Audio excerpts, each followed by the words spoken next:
Good morning. We're about ready to take off and do another tire test of these Shinko 705 tires.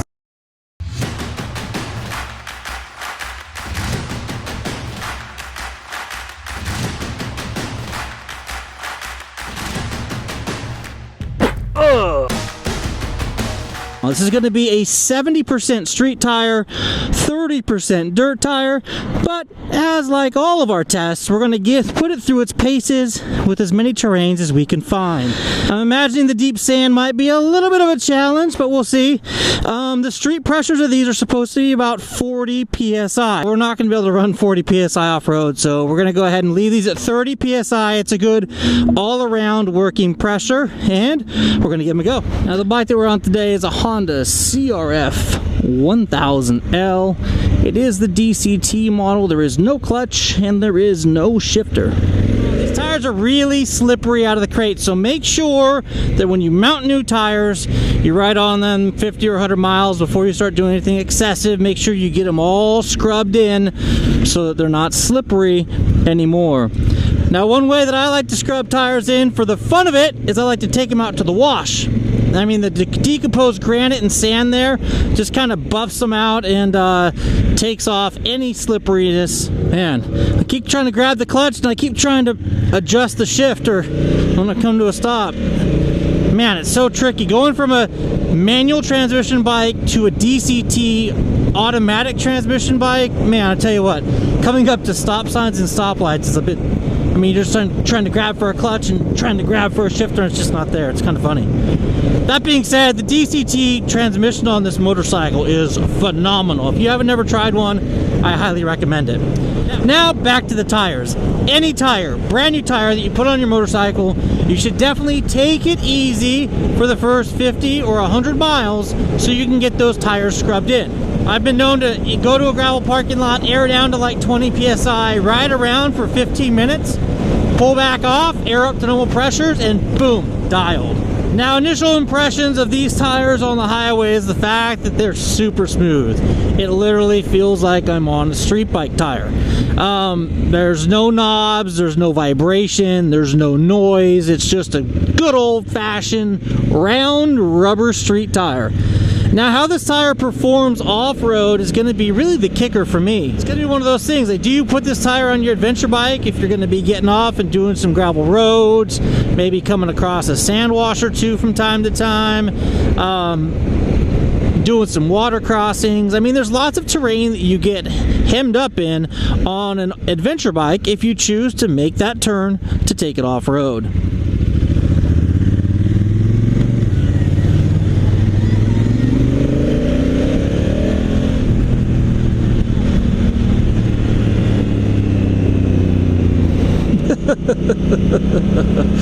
Oh, so angry we were doing the speed limit past the school section. Go figure.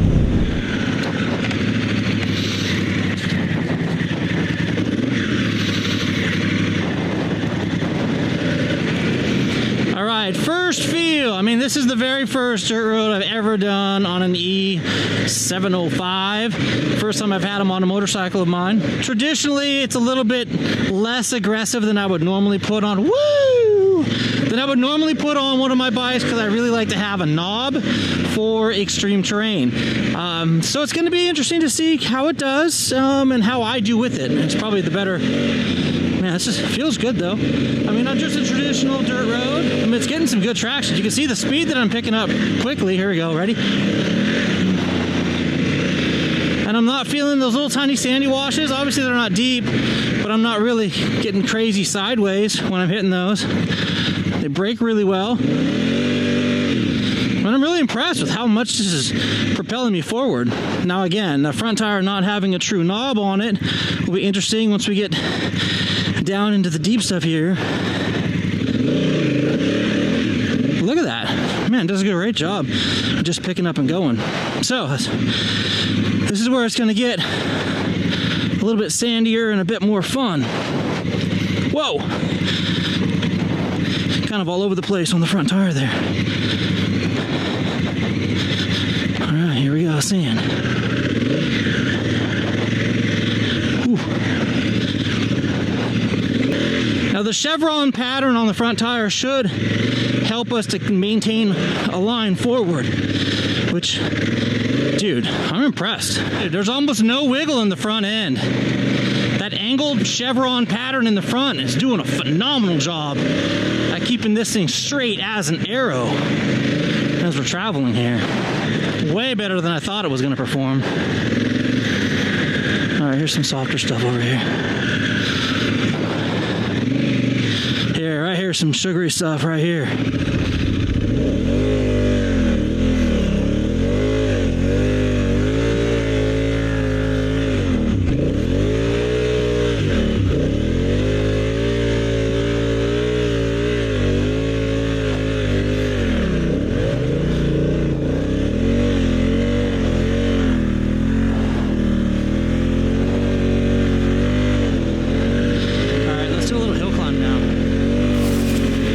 Anytime there's a hill climb involved, momentum at the bottom is your friend. Dude, cake. Oh.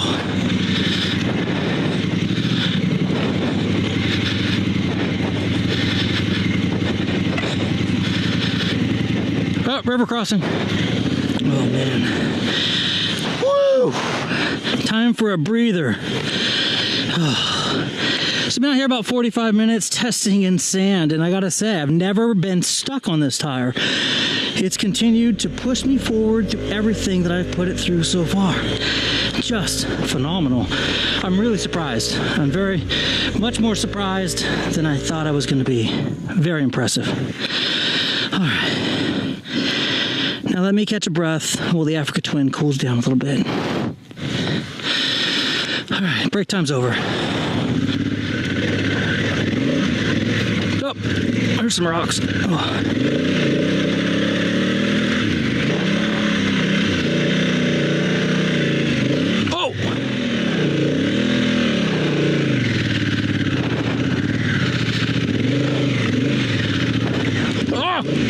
Whoa! The heck? That was a huge rock. Buried in super soft sand.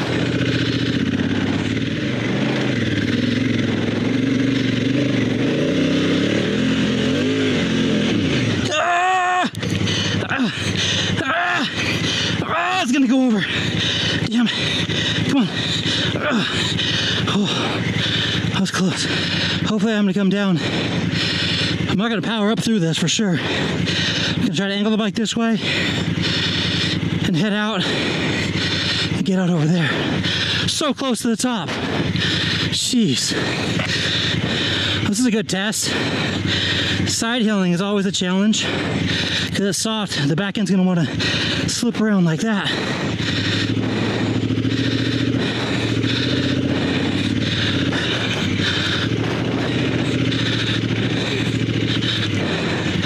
As I expected, I should say.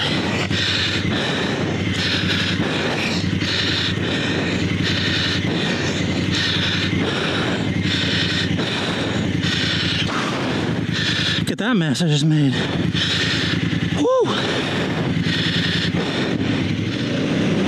All right, we're now going to jump off on Highway 18 here, Waterman Avenue. We're going to head up to Waterman Canyon, get some nice little backcountry byway riding in. And when we're done with that, we're going to try to get off onto some actual dirt roads and maybe even some hill climbs. Anyway, this is a little backcountry road that we like to take to kind of show the backcountry highway, byway type terrain. The road isn't super well paved. I mean, there are potholes, what should be tar snakes that are just left open grooves in the cement. So it gives a good representation of a lot of the little backcountry roads here in America. A lot of times there's gravel across this road, there's water that comes across this road, there's little rocks that fall down from the hillside, sometimes there's tree branches. I mean, this road's really a mixed bag. I'm just gonna leisurely cruise down this little back road. Well, here's some mud. Let's see how mud does. Whoa.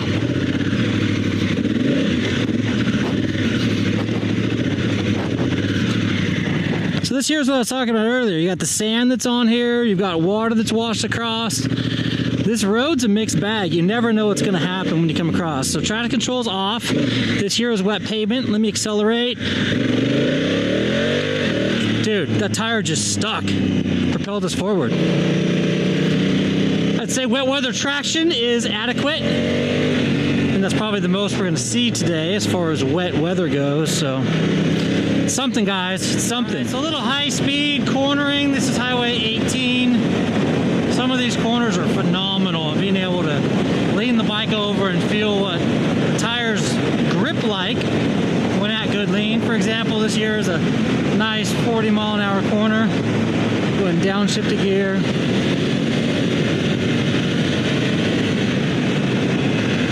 Got good grip. I don't feel any slip there at all whatsoever. Here we go. Let's get a 25-mile-an-hour corner for you.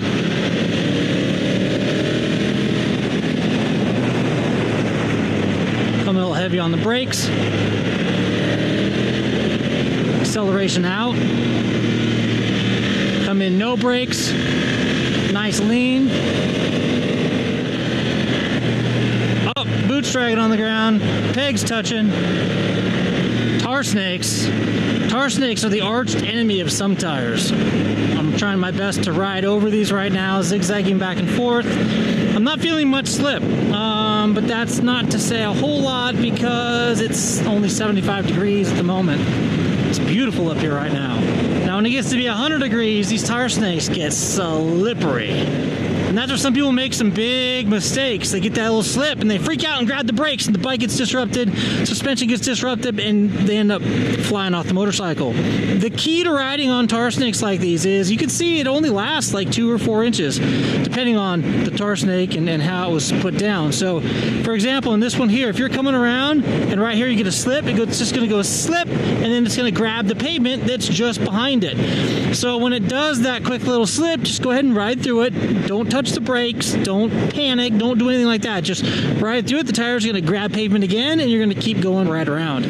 Right over there, around that corner, we're going to come over. There's a dirt road that's going to take us right through the little saddle right there and then up to the top of that mountain. It's called Marshall Peak. All right, we got traction control turned off. This is going to be a nice sandy and rocky road. Now, unlike the other roads that we've traveled on in some of our other tests, this one here is highly traveled. It goes up to a prime paragliding and hang gliding location. So this is a very public road that people travel, so we've got to be a little bit more careful on this road because there is lots of traffic. Oh, here we go. Ready? A little bit rockier here. It's amazing how much this terrain changes from time to time that I come up here. Literally a week ago, this was all super smooth, sandy. That sand's been washed away enough by, I guess, the cars that have traveled over it, and then the wind that picks up here in the evening time, blowing that topsoil away. Because I don't remember these rocks being here on my last trip through. All right, here we go for the uphill climb. It's really loose and rocky up there. Get a little bit of momentum. Back end's all over the place, but it is grabbing traction and pushing forward. So it's okay if the back end gets squirrely, and that's something that those who are new to dirt road riding have to understand, man. That back end is just gonna bounce around. You gotta let it go. You gotta let it jump around and find its groove. All right, so here we're gonna go ahead and do the downhill descent.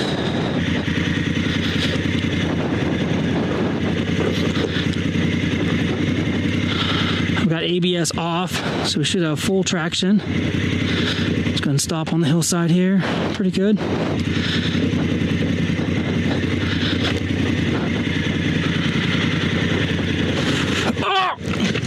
Oh, front end slid out a little bit.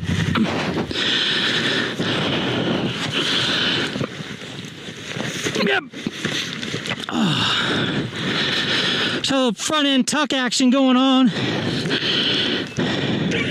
So that is a problem going downhill like that. I was trusting the front brake too much, and ground gave out. All Alright guys, I'm not gonna lie, I'm pretty excited. We get to go exploring or adventuring right now. I've never been down this road. That gate right there has been closed a lot of the time.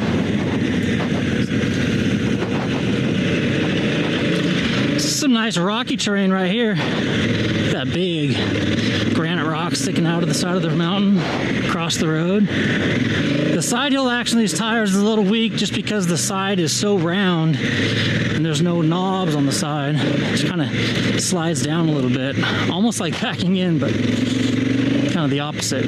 Ready?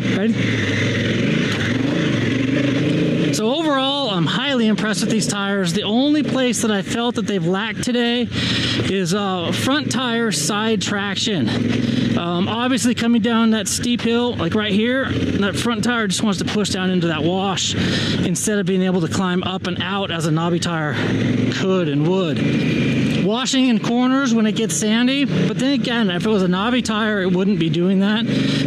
So I really think that that's the only negative point that I can give these tires at the moment, is the fact that that front, like right here, if I were to grab front brake, even a little bit coming into that, it's tired, the front end just wants to wash out and disappear. Got about 150 miles on these things. We did lots of street, we did lots of dirt, we did sand washes, we did all kinds of crazy stuff. These Shinko 705s really surprised me today. As mild of a tread pattern as they have, they really performed well. That front tire really blew me away. The only time I really didn't like the front tire at all was on downhills. It just wanted to skip out. I mean, I fell down 3 times because it skipped out. I saved it from falling over lots of times, but it just wants to disappear. There's really not a good enough side knob to be able to grab when it wants to slip out. Here on the rear tire, you can see these things lean over really well. Bombing down the highway, they're super smooth as a street tire. Off-road, they hooked up. They did a really good job. I was really surprised in the sand at how well this tire propelled us forward. Pretty amazing. Anyway, Shinko 705s. If you got a big adventure bike or a dual sport bike that you want to handle like a street tire on the street, then I highly recommend these tires. They're going to give you lots of longevity. They're really inexpensive and they do a really good job. If you like what you saw today, give us a thumbs up. And if you want more action like this coming directly to your inbox, hit that subscribe button and, more importantly, the notification bell so you can be notified when a new video is released. And that's it. I'm Bradshaw. Thanks for tuning in. Until next time, take care and ride safe out there.